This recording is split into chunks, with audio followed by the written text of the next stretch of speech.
Have you ever noticed a man who lives completely alone?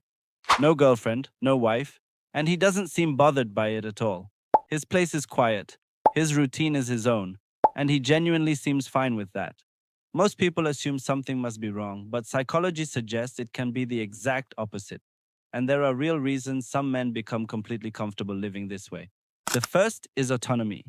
One of our basic psychological needs is the feeling that our own life actually belongs to us. And for some men, living alone satisfies that need almost perfectly. There is no negotiating the temperature, rearranging routines, or constantly adjusting small decisions around someone else. His space, his schedule, his choices. That may sound trivial until you realize how much mental energy daily compromise can take.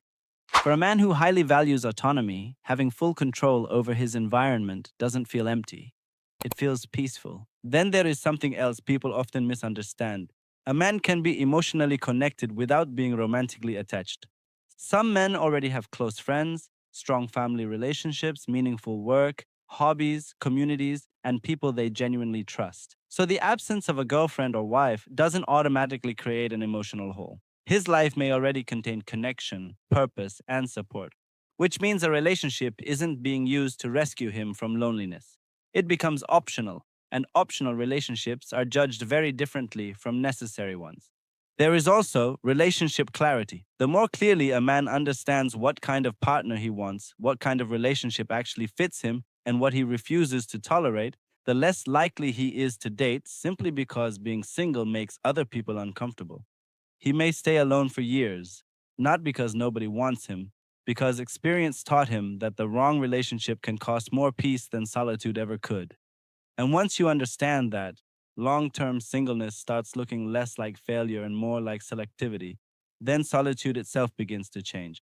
If coming home alone repeatedly means quiet, freedom, concentration, rest, and no conflict, the brain starts associating being alone with reward instead of lack. That association gets reinforced every ordinary day his life works.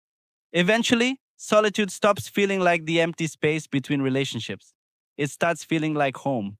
And for some men, there is an even deeper shift. They stop accepting the idea that adulthood is incomplete until a romantic partner enters the picture. There is a cultural story that says a man living by himself must still be waiting, waiting for the girlfriend, waiting for the wife, waiting for the person who finally turns his life into a real life. But some men eventually realize they never agreed with that definition. And once they stop measuring themselves against a milestone they didn't choose, being alone no longer feels like being behind. Here's the part people get wrong most often. A man who lives alone isn't automatically afraid of intimacy. He isn't necessarily socially isolated. And he isn't necessarily single because he has no options. Sometimes his life already works so well that a relationship has to offer something genuinely better than what he would be giving up. Because once a man becomes comfortable with his own company, a relationship is no longer competing with loneliness. It's competing with his routines, his freedom, his stability, his peace. And when peace becomes familiar, unnecessary chaos starts feeling expensive. And that is a much higher standard. So when you see a man living alone with no girlfriend or wife, don't automatically assume something is missing. Sometimes nothing is missing at all. Sometimes he has simply found something many people never learned to build, a life that still feels complete when nobody else is in the room. If you like simple, real psychology, subscribe for more.